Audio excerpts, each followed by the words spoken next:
Now, by popular demand from my Patreons and subscribers, along with a collaboration with TSM, this is the breakdown on TSM and how to actually go about making gold with this. So that being said, we're going to be getting in towards advanced groups and operations in order to effectively post and manage things on the auction house and into our day-to-day World of Warcraft. Let us begin. Now, jumping in towards the game and everything to that effect, we'll be wanting to go in towards TSM. Looking at the groups that we left off last with our basic operations and our basic groups, we'll be wanting to set up some simple and effective grouping operations right now. Now, with the base group, we'll be wanting to have a nice little get mosey over towards everything, and there are a couple of things that we need to take into account. When it comes towards our basic operation of auctioning, we'll be wanting to have a look at our farming post operation. At this moment in time, it's doing it by DB market. However, sometimes we may want to adjust this and have a bit more of a dynamic effect to that. So simply first, we can adjust this by applying a couple of little metrics. We can apply the minimum value, which is an open bracket, and then add in a few more parameters. Do not forget to close off your brackets, as it will account for everything inside of there. A big thank you to TSM for sponsoring this video. They've rolled out new premium tiers and a fresh new website. With the gold tier, you get access to your add-on data on their website and receive email alerts when your tracked items hit certain price points on the auction house and black market auction house respectively. If you opt for Platinum tier, you'll also enjoy advanced ledger data, automatic group imports, and Discord alerts, along with email notifications. Plus, you'll be able to see sale prices and rates over time for each item. Don't forget to use the link in the description for 15% off for your first premium package. Thank you TSM for sponsoring this video once again, and now back to the video. In regards towards our posting operation with that min function, this will go through all of the different variables, i.e. the price sources that we'll be using with, and it will go with the minimum value. You can also switch this to max if you so wish. However, with farming items, you can always go with something a little bit more different.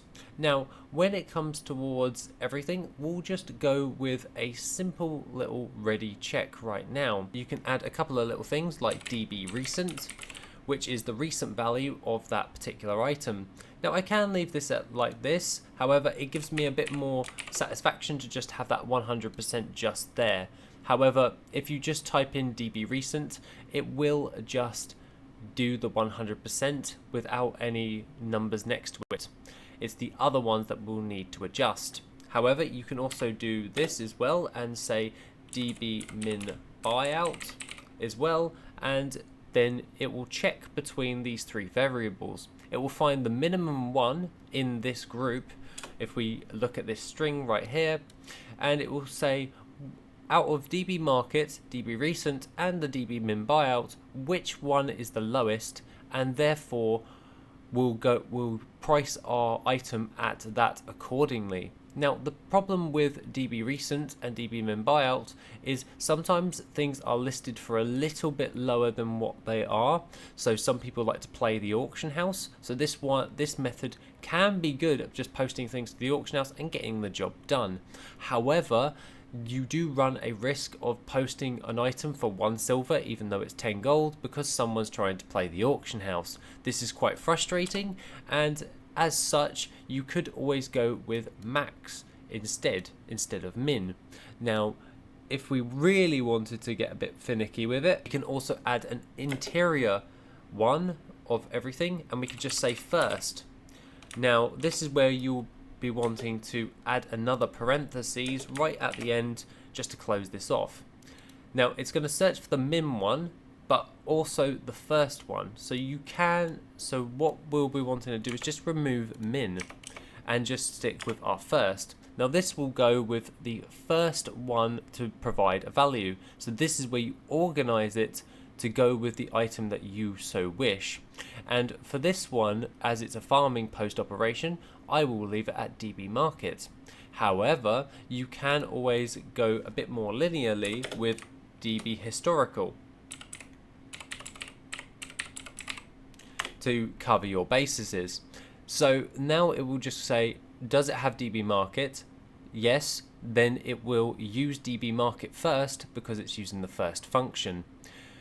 If no, then it will look for a DB recent. Does it have a DB recent? So is it a new item that's added to the game, and does it have a value? If so, then vice versa, this one would be the first variable to use, and thus it will use DB recent. The same goes with DB min buyout. Generally speaking, you don't really need to use DB min buyout. However, I use it just in case and everything to that effect, but DB recent really works better than DB min buyout, hence why I've put it in front of it for that. And then say an item hasn't been on the auction house for quite some time and it's been long forgotten for quite a while, and you've finally got that rare drop. Now DB historical is quite helpful with this because this goes with the historical value of what it originally was worth. So now you're the guy who just picked up a rare item for an old dungeon, but then there's none on the auction house to value it at. Well, DB historical will help you with that, and it will provide that value. So DB market, the DB recent, and the DB min buyout, let's just say those ones are not around anymore and it's only the DB historical. Well, we can use DB historical to value that item, and that's why the first function is a very good one in order to get started with advanced strings. Now, theoretically, what I generally like to do is I actually do just adapt a few things. Now, there are a few other ones which I like to do above from that, so I could always go with this a little bit further, and I can just open this up so it adds this function in here. By just clicking that little icon, I can see the rundown of all of my different types of things, so I can add more variables in. Do not forget to use the comma.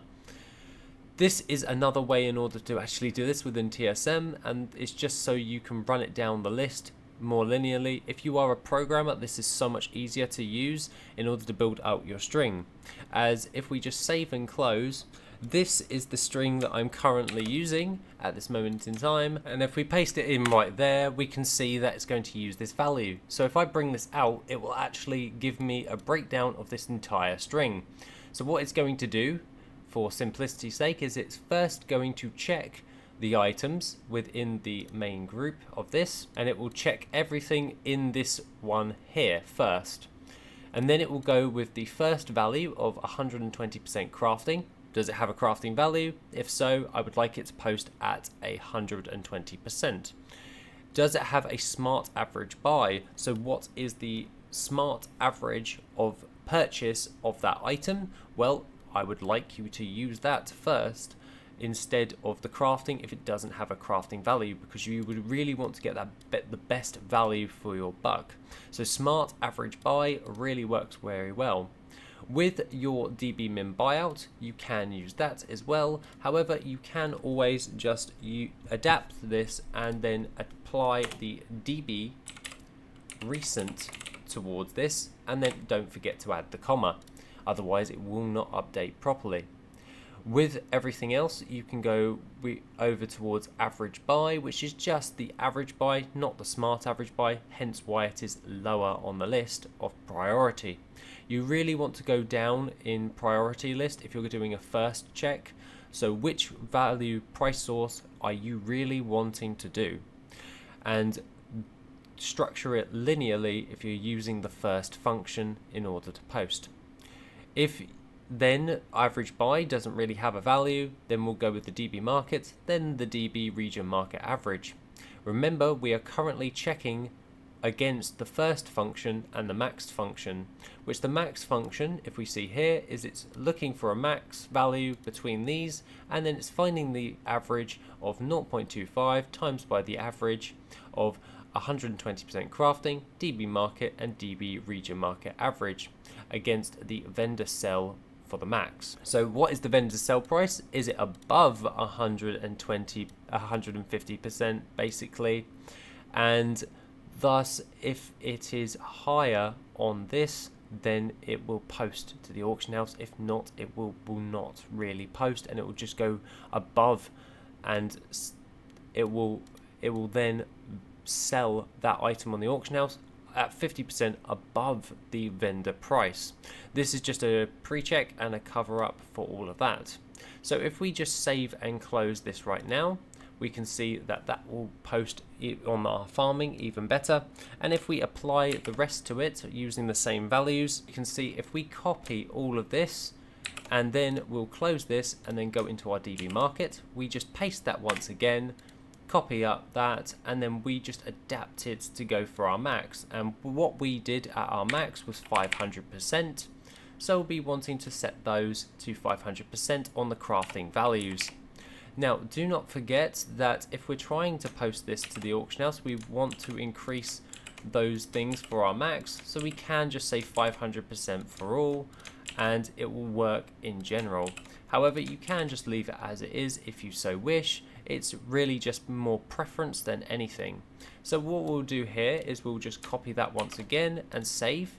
And this is our maximum price. Now let's adjust the normal price right there and pull it into this one. And what we're going to be doing is we're just going to change that to 200% as we set our original DB market as our posting string to 200% DB market. So what we want to do here is just apply 200% to all of the variables that we are currently using for a better valuing price source, in order to actually just make it a bit more streamlined and effective. Now all we have to do now is just save and close, and those values are now done and saved to our posting farming operation. This is not bad at posting to the auction house, and this one is one that you could actually use with your crafting as well, as it's already checking first for the crafting value. We really do not need this crafting post operation because it's actually doing everything for us at those, and it's more of a catch-all for everything. So what we can do here is we can just remove this crafting operation and remove that once again, and now we've got an all-in-one posting op.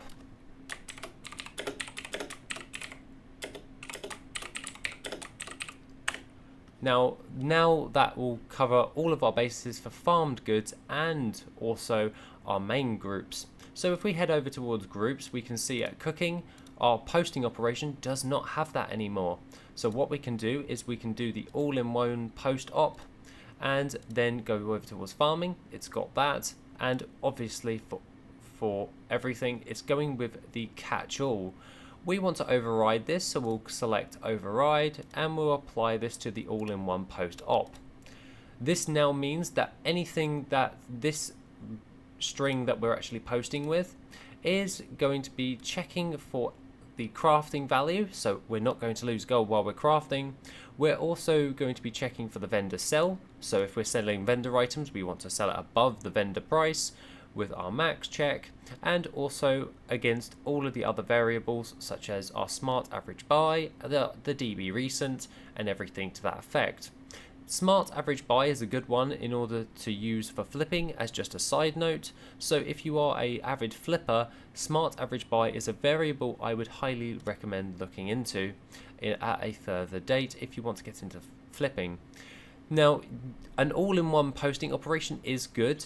You can use that if you so wish. However, I tend to break it down a little bit further for certain specific items to just remove any risk of losing gold with a lot of these items. So with transmog, I have a posting operation for that. When it comes to toys, the same principles and everything to that effect. But for this series at advanced posting operations, we've now got our posting operation for our groups. Now, when it comes towards grouping everything together, we'll be wanting to make sure that these groups all have those operations, which we have already done, and we'll be wanting to have a nice little look at combining everything together when it comes towards our crafted items. So we'll be wanting to have a look at building over those with our tailor. As we can see where our tailor left off, we'll be wanting to have a look at our tailoring once again. We can see that we've got a lot of crafted items that we need to do.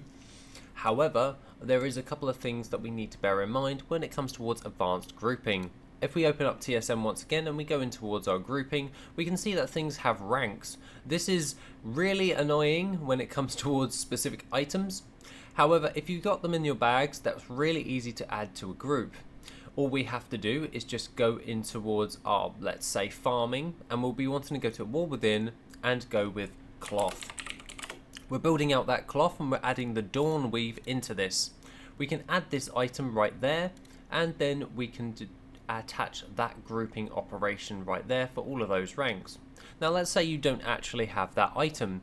Well, that's kind of a pain in the butt because we need to look for those items. So if we say the Weaver cloth that we've got all of them in our bags right now, however but say we don't have them in our bags, we can go over towards our base group once again, go over towards information and just say Weaver cloth. And when it comes towards Weaver cloth, we can see all of our lovely little ranks right there.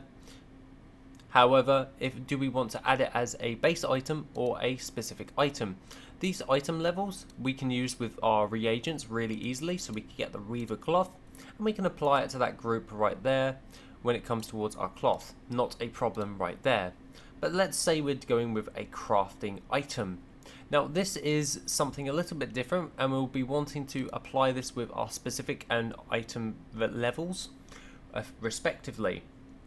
So if we go over towards 𝐆𝐀𝐌𝐄 patterns and everything, we can see that we've got the Pioneer's gloves. Let's change this to this so it's a bit more easier to see, and obviously these have different ranks. Now if I went to search this by just selecting this, pressing shift and click, it will only find the Pioneer's gloves at 447. However, I can craft that at 554. So what's going on here? Well, it's going with the base item. I can't add this into my crafting yet, which is a pain in the bum. And obviously I want to actually be able to craft all the different types of ranks. Well, that being said, if we're trying to group this for advanced grouping, we can then select a specific item or an item level. With this type of item, when it comes towards crafted item levels, we'll be wanting to go with item level for this. Now if we see that we are searching for these gloves, we can see that 447 is popping up along with 548. If we go over towards our specific item, we get a lot more coming through, and that's all of the ones that you can produce at this current time. So what we'll do here is we'll create another base group, and we're just going to call this tailoring. With this grouping method, we can just say War Within, so WW, and then create a subgroup within that. We'll just say gloves. So we've now broken that into gloves, and we want to go back to that base group, searching for that item. So we'll shift click again. We've got our specific items right here. We can go with item level as well. So 548 and 447. If we go to specific items, we have 447, 545, and 548. We'll be wanting to go with specific items with this one, and we'll be selecting all of these different ones and then going over towards our tailoring. We see that gloves are there, select the group and move that item over towards everything. So if we go in towards our groups for gloves, this will actually apply for all of these ones to be crafted at those given ranks. This is really handy for crafting different types of ranked items, and I rarely get to see anyone talk about this. However, it's one of those ones where if you really want to min-max your crafting, don't use the base item for things that are ranked and have scaled item levels, especially when it comes towards Dragonflight and also your War Within crafting. I would highly recommend either using specific item or item level as your grouped items as for crafting mechanics. So if we just apply this, we're going to be wanting to override our crafting operation, add that crafting operation towards the standardized operation and then we've got that one, and then we'll override our auctioning and apply the all-in-one post-op. This now will craft and do everything to that effect. So if this is profitable, which apparently it should be, we can go in towards our restock, we can run a restock scan, deselect and just go over towards our tailoring quickly, press restock, and it's telling us to restock 200 as that posting operation with crafting will state to restock 200, even though all of that's right there. However, we don't really want to apply 200, so that's what we'll be covering in the next video when it comes towards advanced crafting and group operations for those. Other than that, have an awesome rest of your day, and I shall see you in the next video, which will be soon.